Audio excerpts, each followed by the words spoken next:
जय मसीह की। स्वागत है आपका मरकुस के सुसमाचार के आखिरी अध्याय के दूसरे दिन के अध्ययन में।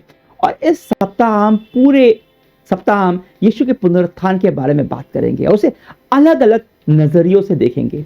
कल हमने उन स्त्रियों की नजर से इस घटना को देखा जिन्होंने खुद पहली बार इसका अनुभव किया था। एक बार इस अनुभव को मैं बाइबल में से मरकुस 16 के 4 से 6 आयतों को पढ़कर सुनाता हूँ। फिर जब उन्होंने आंख उठाई तो देखा कि वह बहुत बड़ा पत्थर वहां से हटा हुआ है। फिर जब वे कब्र के भीतर गई तो उन्होंने देखा कि श्वेत वस्त्र पहने हुए एक युवक दाहिनी ओर बैठा है। वे सहम गई। फिर युवक ने उनसे कहा, डरो मत, तुम जिस यीशु नासरी को ढूंढ रही हो, जिसे क्रूस पर चढ़ाया गया था, वह जी उठा है। वह यहाँ नहीं है। इस स्थान को देखो जहां उन्होंने उसे रखा था। यह जो उस दिन हुआ उसका ऐतिहासिक लेखा जोखा है, एक ऐतिहासिक घटना जिसने इतिहास बदल दिया। तो कई लोग हैं जो पीछे देखते हैं क्योंकि यह सब इतने सालों पहले हुआ और सोचते हैं कि सच में हुआ क्या यह कोई पौराणिक कहानी मात्र तो नहीं, मिथ्या तो नहीं है? क्या सच में इस पर विश्वास कर सकता हूं मैं? और इसलिए मैं इस घटना को एक इतिहास की कुर्सी पर बैठकर देखूंगा, एक इतिहासकार की, उसकी नजर से देखना चाहता हूं। अब मैं कोई इतिहासकार तो हूं नहीं, पर इतिहास पढ़ना मुझे पसंद है, इसलिए मैं कई विशेषज्ञों का वास्ता देकर बात करूंगा और देखेंगे कि इतिहासकार इस बारे में क्या कहते हैं, यीशु के पुनरुत्थान के बारे में क्या कहते हैं, और कैसे हम यकीन कर सकते हैं कि यह घटना एक ऐतिहासिक घटना है, एक सच्ची घटना है। यह जरूरी है क्योंकि यह केवल हमारा विश्वास का प्रश्न नहीं है, यह इतिहास की सच्चाई का प्रश्न भी है जिस पर हमारा विश्वास टिका हुआ है। तो क्या कहता है इतिहास? कौन थे इस घटना के ऐतिहासिक गवाह? अब यह सुसमाचार के वृत्तांत मत्ती, मरकुस, लूका और यूहन्ना, ये लोग यीशु के जीवन के पहले लेखक हैं जिन्होंने अपनी आंखों से जो देखा उसे लिखा।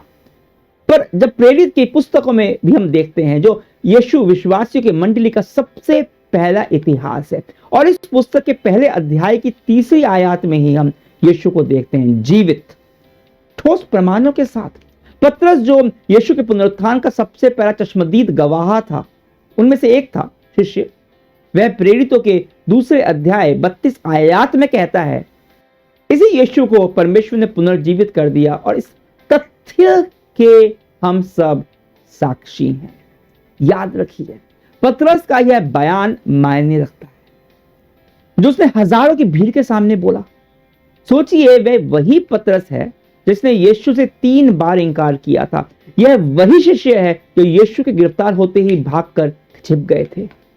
और यहां पतरस हजारों की भीड़ के सामने दूसरे शिष्यों के साथ इतने साहस के साथ कह रहा है, इस तथ्य के हम सब साक्षी हैं। अचानक से क्या हो गया जो ये लोग इतना बदल गए? कैसे इनमें इतनी हिम्मत आ गई? यह इसलिए हुआ क्योंकि यीशु जिंदा है और उन लोगों ने इस चीज को देखा था। पर फिर भी हम कैसे विश्वास करें कि यीशु वास्तव में मरों में से जी उठा? विल्बर स्मिथ नाम का एक लेखक है जो इतिहास पर आधारित काल्पनिक उपन्यास लिखता है। उनका कहना है कि प्राचीन इतिहास में कई लोग मरे, पर यीशु की क्रूस की मृत्यु के समय के जो विवरण हमारे पास है वे किसी भी व्यक्ति के विवरण से अधिक हैं। रोमियो राज्यपाल का नाम, उस समय के यहूदियों का प्रधान याजक का नाम, जगहों का नाम, उस दिन जो हुआ उसके विवरण, वह सब ऐतिहासिक है, इतिहास में दर्ज है। तो यह हो ही नहीं सकता कि यह कोई काल्पनिक कहानी है। अब विल्बर स्मिथ क्योंकि इतिहास पर आधारित काल्पनिक उपन्यास लिखते हैं, उन्हें इतिहास और कल्पना के बीच अंतर करना आता है। एक प्रोफेसर है फ्रैंकलिन, वे मरकुस में लिखी घटनाओं के बारे में कहते हैं असंभव है कि मात्र 30 या 40 साल पहले हुई घटनाओं का वर्णन करने वाली ऐसी पुस्तक को न केवल स्वीकारा जाए तो उसे इतने संजो के प्रेम के साथ रखा भी जाए, जिसके अंदर इतनी असामान्य घटनाओं की झूठी और पौराणिक कहानियां लिखी हैं, तो संभव ही नहीं है ना। अब मैं आपको उदाहरण देकर समझाता हूं। गांधी जी की हत्या हुई थी, 75 साल हो गए करीबन, और हम सब जानते हैं कि उनकी हत्या नाथूराम गोडसे ने की थी। अब मान लीजिए आपके हाथ में किताब आती है जिसमें लिखा है कि गांधी जी की हत्या नहीं हुई थी, उनको अंग्रेजों ने मार डाला या फिर वो बीमारी के चलते मर गए, तो क्या कोई स्वीकार करेगा? आप स्वीकार करें 75 साल हो गए, कोई भी उस किताब को बकवास बोलकर उसे उठाकर फेंक देगा।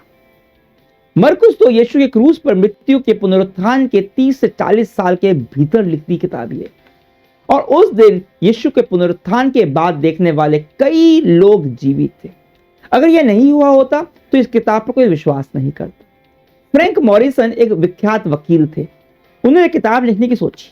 यीशु के महान जीवन के बारे में वे पुनरुत्थान को एक काल्पनिक कहानी मानते थे और उन्होंने सोचा कि वह अपनी किताब में यीशु की महानता के बारे में लिखेंगे, पर इस किंवदंती को, यह मिथ्या है, उसका खंडन करेंगे कि यीशु का पुनरुत्थान नहीं हुआ। और याद रखिए, पेशे से वो वकील थे और वकील तथ्यों के बिना बात नहीं करते। फैक्ट्स, प्रमाण और तथ्यों की जांच करनी उन्होंने शुरू करी और उन्होंने अपने शोध में पाया कि पुनरुत्थान के लिए जो प्रमाणों की कमी ही नहीं है। तथ्यों के आधार पर इस घटना को इनकार नहीं किया जा सकता। उन्होंने अंत में एक बहुत अलग किताब लिखी। उनकी किताब का पहला अध्याय का शीर्षक है the book that refused to be written, जिसका अनुवाद करूं तो वह किताब जिसने लिखे जाने से इनकार कर दिया, क्योंकि वह पुनरुत्थान के तथ्य को झुकला ना सके, क्योंकि वह ऐतिहासिक तौर से सच्चाई है। ली स्ट्रॉबेल के साथ भी यही हुआ। ली स्ट्रॉबेल एक खोजी पत्रकार है, अभी भी जीवित हैं। उनकी पत्नी यीशु विश्वासी बन गई और इस बात से उन्हें बहुत ही चिढ़ होने लगी। उन्होंने सोचा तथ्यों के आधार पर वे किताब लिखेंगे जिसमें यीशु के पुनरुत्थान की वो धज्जियां उड़ाएंगे। इससे उनकी पत्नी का दिमाग ठीक हो जाएगा, बकवास बातों से बाहर निकल कर आ जाएगी। क्योंकि वह एक खोजी पत्रकार थे, उन्होंने खोज करनी आरंभ की और अंत में यही पाया कि पुनरुत्थान के तथ्य से इनकार करना असंभव है। और उन्होंने किताब लिखी द केस फॉर क्राइस्ट। आपको यह किताब पढ़नी चाहिए, द केस फॉर क्राइस्ट, ली स्ट्रॉबेल की। सर एडवर्ड क्लार्क इंग्लैंड के हाई कोर्ट के जज थे। वे पुनरुत्थान के विषय में कहते हैं, मेरे लिए इसके सबूत निर्णायक हैं। निर्णायक हैं। उच्च न्यायालय में बार बार मैंने कई सबूतों पर फैसला सुनाया है, पर कोई भी सबूत इतने निर्णायक नहीं थे जितना यीशु के पुनरुत्थान के सबूत हैं। और मैं स्वीकार करता हूं, यह एक जज कह रहा है कि पुनरुत्थान के विषय में जो सत्यवादी पुरुषों ने जो तथ्यों की गवाही दी थी, वे उसे साबित करने में भी सक्षम थे, समर्थ थे। याद रखिए, जिन लोगों की मैंने अभी बात की वे लोग तथ्यों पर आधारित बात करने वाले व्यक्ति थे। हवा में नहीं बात करते, उनके पास काबिलियत थी सही से शोध करने की, प्रशिक्षण करने की। उनका प्रशिक्षण था जो कल्पना से तथ्यों को अलग कर सकता था। तो अगर आप या फिर कोई भी पुनरुत्थान के विषय को लेकर संघर्ष करता है, उसमें संदेह करता है, तो समझना पड़ेगा संदेह का आधार क्या है। क्या है ये संदेह का तथ्य पर आधारित है? क्या मेरे जो संदेह हैं वो तथ्यों पर आधारित है, या यह संदेह कहीं और से आ रहा है? क्या कारण है संदेह का जिस वजह से मैं पुनरुत्थान की सत्यता पर विश्वास करना नहीं चाहता?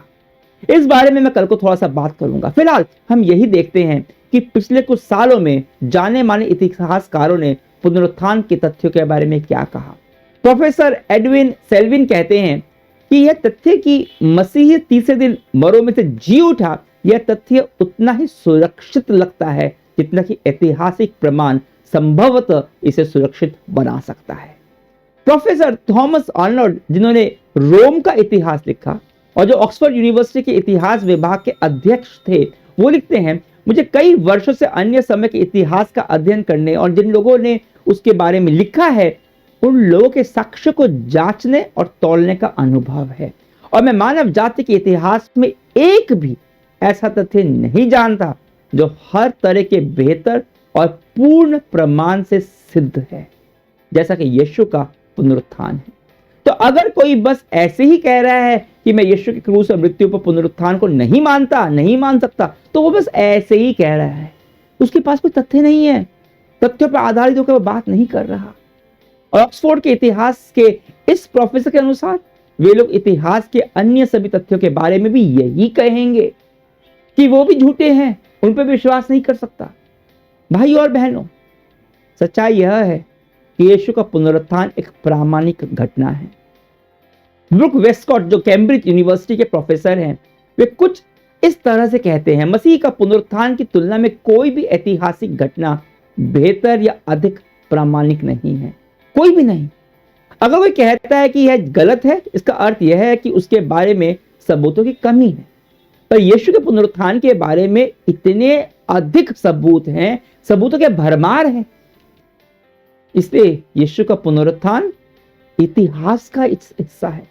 एनसाइक्लोपीडिया ब्रिटानिका यीशु के बारे में नए नियम के अलावा, जो नए नियम में जो विवरण दिए गए हैं, उसके अलावा जो विवरण दिए गए हैं, उन पर चर्चा करते हुए ये कथन देती है अंत में कि ये स्वतंत्र विवरण साबित करते हैं कि प्राचीन काल में यहां तक कि ईसाई विश्वासी विरोधियों ने भी यीशु की ऐतिहासिकता पर कभी संदेह नहीं किया। यीशु की ऐतिहासिकता या उसके पुनरुत्थान की ऐतिहासिकता, इस पर विवाद अपर्याप्त आधार पर पहली बार 18वीं शताब्दी के अंत में किया गया। 18वीं के अंत में, 19 के दौरान और 20वीं शताब्दी की शुरुआत में कई लोगों के द्वारा इस पर संदेह किया गया। एच.जी. वेल्स, जो खुद एक यीशु विश्वासी नहीं थे, वे कहते हैं, मेरे जैसा एक इतिहासकार, वो इतिहासकार थे, मेरे जैसा एक इतिहासकार जो खुद को कभी ईसाई नहीं कहता, वह अपने आप को इस सबसे महत्वपूर्ण व्यक्ति के जीवन और चरित्र के इर्द गिर्द अप्रतिरोध्य रूप से केंद्रित पाता है। एक इतिहासकार के जीवन हिसाब से किसी भी व्यक्ति का सबसे बड़ा परीक्षण, टेस्ट यह होता है कि वह व्यक्ति ऐसा क्या छोड़ गया जो बढ़ता रहा। क्या उसने लोगों को नए सिरे से सोचने में विवश किया, और जो उसके बाद भी बना रहा, उसके मरने के बाद भी, जाने के बाद भी बना रहा। और इस परीक्षण में यीशु पहले स्थान पर आता है। जब हम इन इतिहासकारों की कई बातों को देखते हैं तो एक ही बात समझ में आती है, यीशु सही में था, वह सही में मरा, और वह सही में कब्र में से वापस जिंदा होकर उठ गया। और क्योंकि वह मरों में से वापस जी उठा, हम लोग के पास जो उस पर विश्वास करते हैं बहुतायत और अनंत जीवन है। वह आपको और मुझे नया जीवन देना चाहते हैं। यह उसका उपहार है। प्रश्न यह है कि क्या आप यह उपहार स्वीकार करते हो? जब आपने यीशु के पुनरुत्थान के तथ्य को इतिहासकारों को जुबानी सुना, तब उससे बेहतर कोई समय नहीं इस उपहार को स्वीकार करने का। उससे कहिए, यीशु मसीह, मैं इस उपहार को स्वीकार करता हूं, नए जीवन के उपहार को, उस जीवन को जो केवल तू ही दे सकता है। मैं तेरे पुनरुत्थान के जीवन को प्राप्त करना चाहता हूं। भरोसा करता हूं तुझ पर क्षमा के लिए, मार्गदर्शन के लिए। धन्यवाद यीशु, तू सच में जिया, सच में मरा और सच में वापस जी उठा, और क्योंकि तू जिंदा है, मैं तेरा अनुसरण कर सकता हूं, मैं तेरे पीछे चल सकता हूं। तेरे नाम से प्रार्थना करता हूं, आमीन। कल हम पुनरुत्थान के विषय को देखेंगे एक संदेहवादी की नजरों से। तो कल तक के लिए आज्ञा दीजिए। परमेश्वर की महिमा हो।